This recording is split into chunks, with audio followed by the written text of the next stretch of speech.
Welcome back, everyone. Now, our next public speaker is 15-year-old Shaun Redmond. Shaun, you've got 3 minutes to discuss the subject of FOMO, fear of missing out, and your time starts now.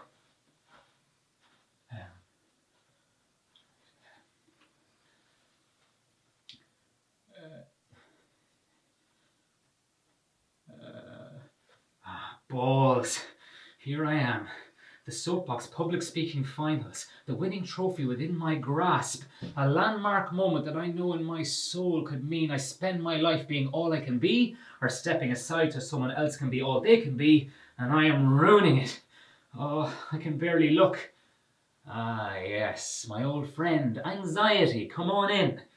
Oh, there's the cold sweat, the Sahara dry mouth, my heart attempting to make a prison break for my ribcage. There's dizziness, queasy stomach, but all of this is nothing to the greatest tell of all, the blushing. Made my cheeks go really red. And then in my head I'm like, no, stop, try not to blush, but that makes them even redder until I'm just full-blown tomato, like everywhere. Like I can feel my face is red. And then people are like, hey, why are you going red? And that just adds to it as well. Oh, Shaun, come on, man, the clock is ticking. Pull it together.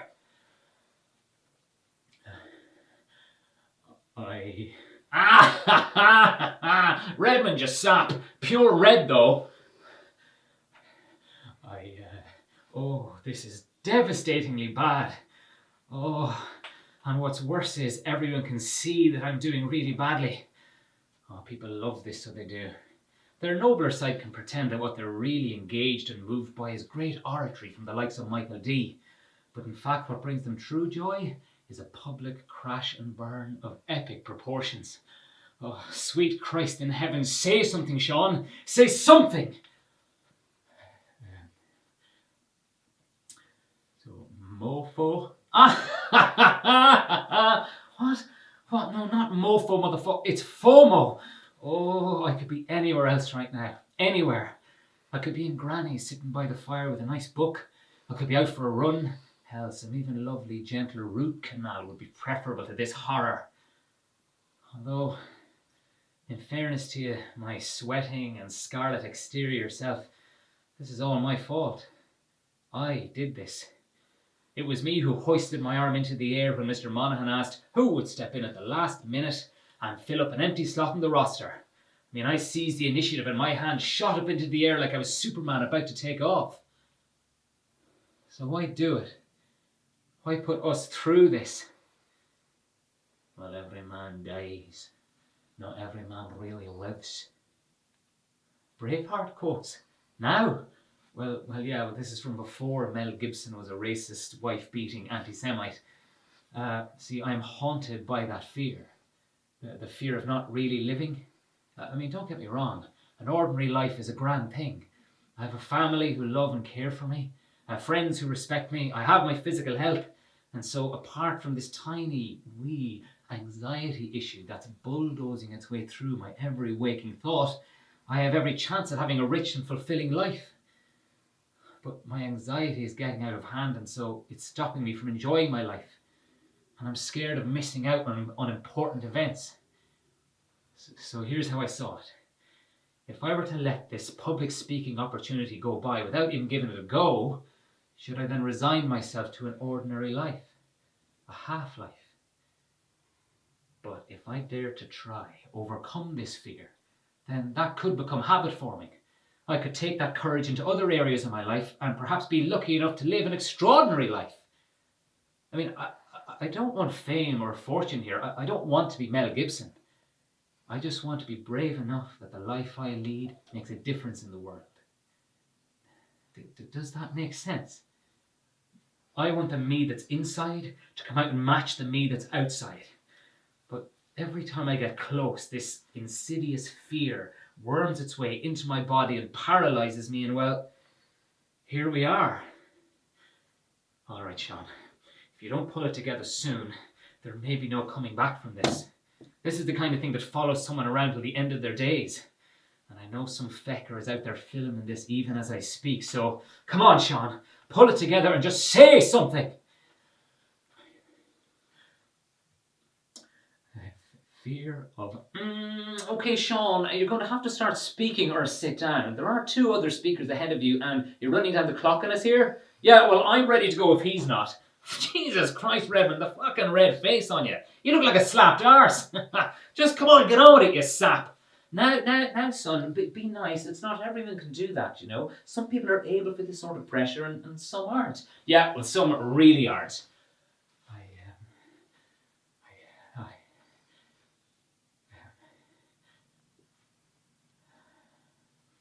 All right, thank you, Shaun.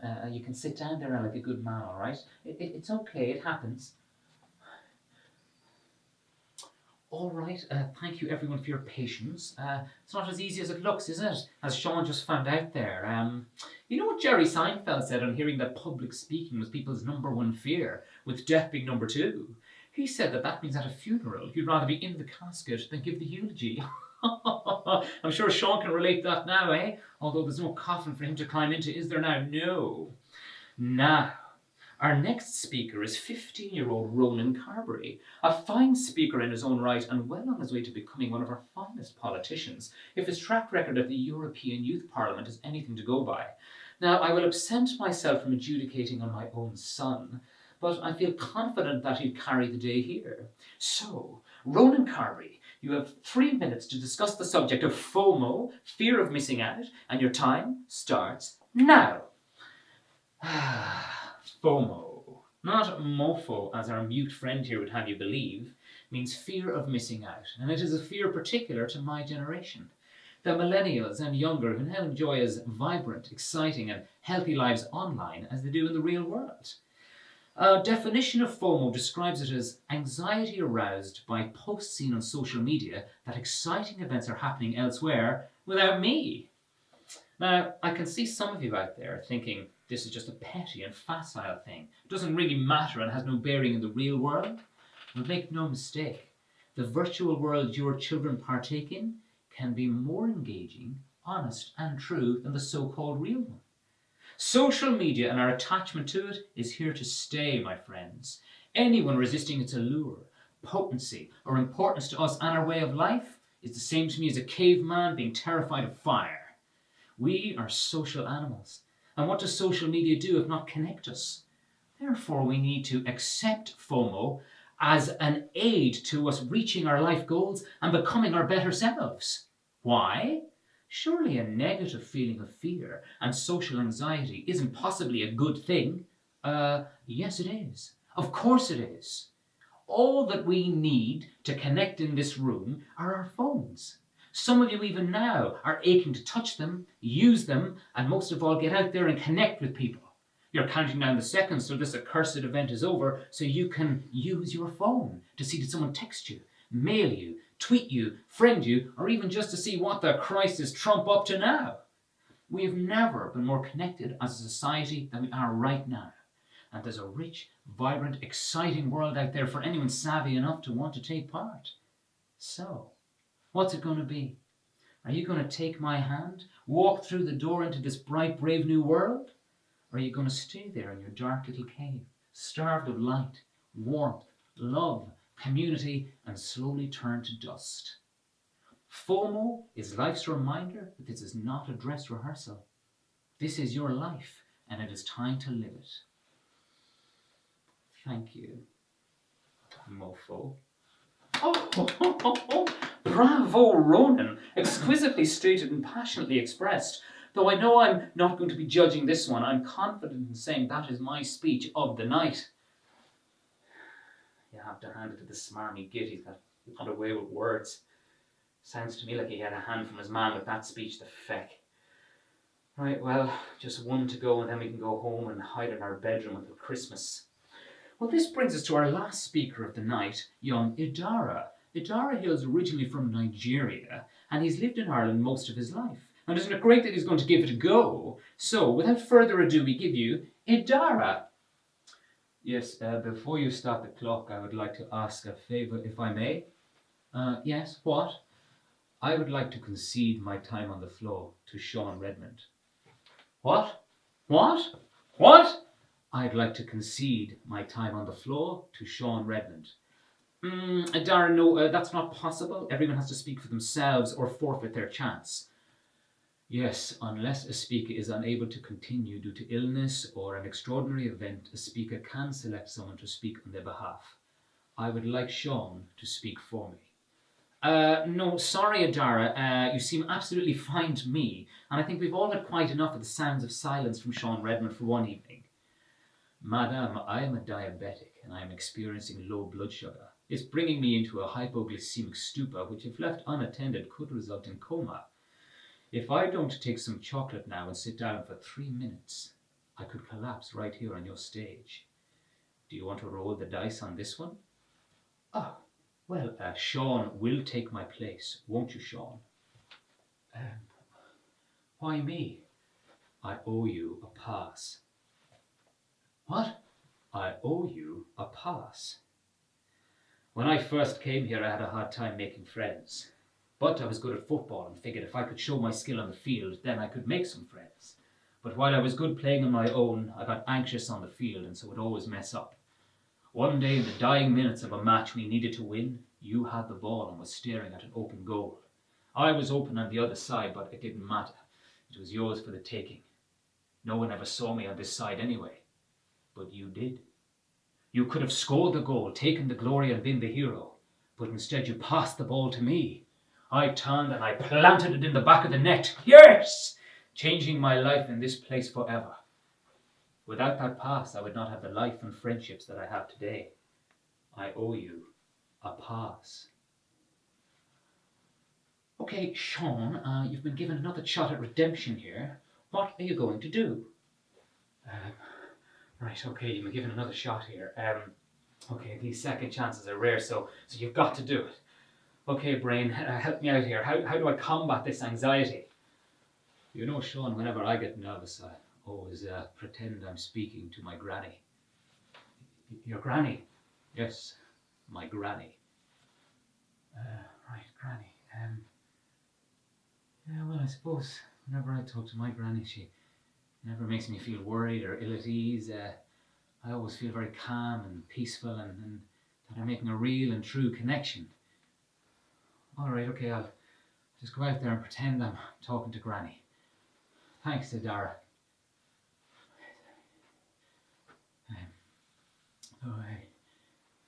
FOMO, fear of missing out. A fear, as Ronan so eloquently put it, is fear associated with anxiety from seeing posts on social media that exciting events are happening elsewhere without me. Well, as you saw, I don't need to see posts on social media to experience anxiety. My anxiety is much closer to home than that. And I wish it were as simple as Ronan makes out, to simply take his hand and follow him into the light like he's the Messiah of Dublin 15. Ronan is one of those lucky few whose brain chemistry isn't out to thwart him at every turn.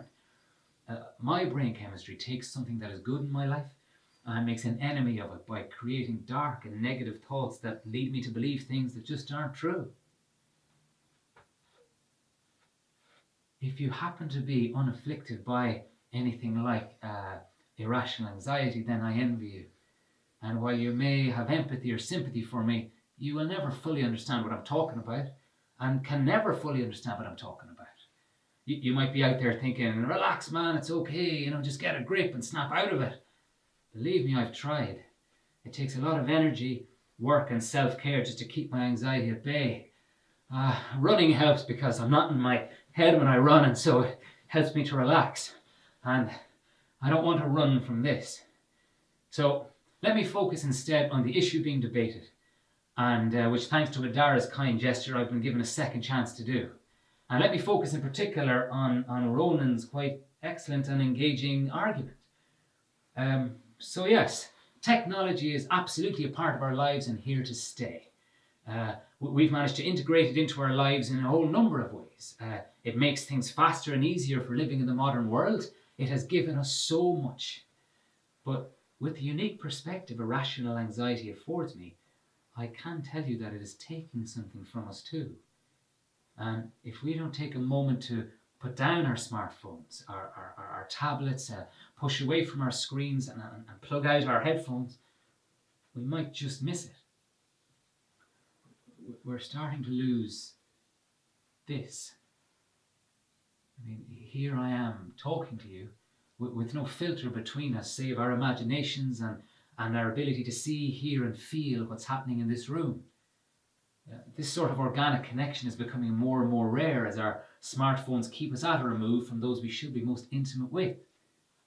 Phones on kitchen tables at every meal, and every conversation out in the real world. Constant checking, scrolling and receiving notifications. We don't really go to mass anymore, and more people showed up at the opening of Krispy Kreme than went to see the Pope.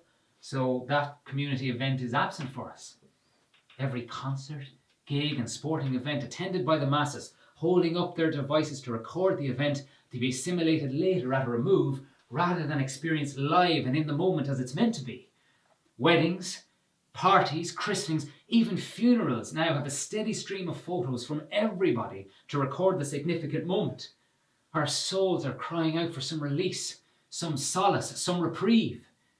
Now don't get me wrong, there's nothing negative or inherently evil about taking a photo or recording an event for posterity. But we used to really look at and see one another. Now we're slightly more glassy-eyed and glazed over.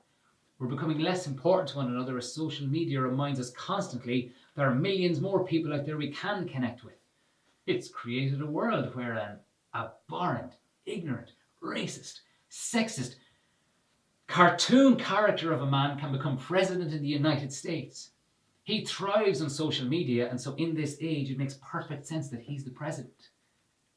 Yeah, there's FOMO, all right, but not fear of missing out on events we spy on our news feeds. It's a deeper fear, a more primal fear that a rich life, a varied life, a life with the stuff of revelation and epic poetry in it, may not alone be available to us on our screens that are there and all around us. But it can be found by going out and experiencing things in real time, speaking in real time to that person, falling in love, getting your heart broken, partaking in public speaking, admitting your deepest, darkest fear just to make a true connection with someone, jumping out of a plane, travelling the world, kissing the Blarney Stone, going to see a play with some loved ones, writing a play for your community, partaking in a sport rather than just spectating, creating something, anything. Do it all, experience it all, sit with it all, and then ask yourself, was it enough that I did these things for me and the people I did these things with? Was I really present when I did them, or was I thinking about what they would look like on social media? And to those of you out there who may say, hey, Shaun, sorry, but like these days it's pics or it didn't happen, I say, like my first kiss, you mean that there are no pictures of? Yes, it did happen. I was there. I was 13. I felt it all around me, in me, through me. I soaked up every second of it. Our hands touching, the softness of our lips, our breathing together. And I was forever changed. I knew I would never have my first kiss ever again, and it still resonates. Neither of us for a second thought we needed to capture it or post it. It was captured. It sits here in my soul.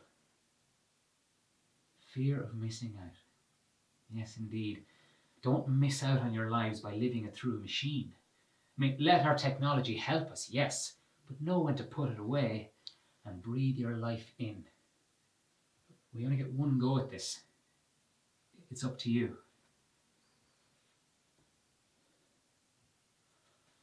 Well, Shaun, well, I don't know what to say.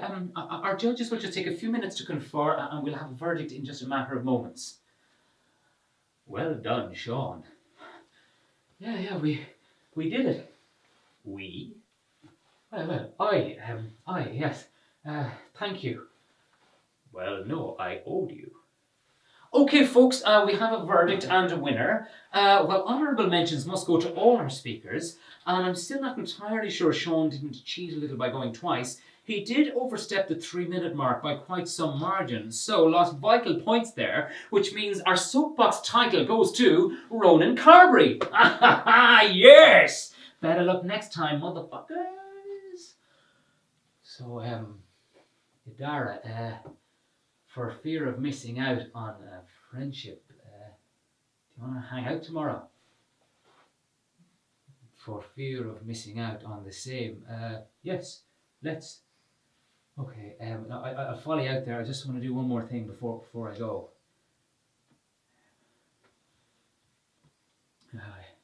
I want to thank you all for being here and helping me overcome my fear. I didn't want my fear to win today, and it didn't. So, thank you.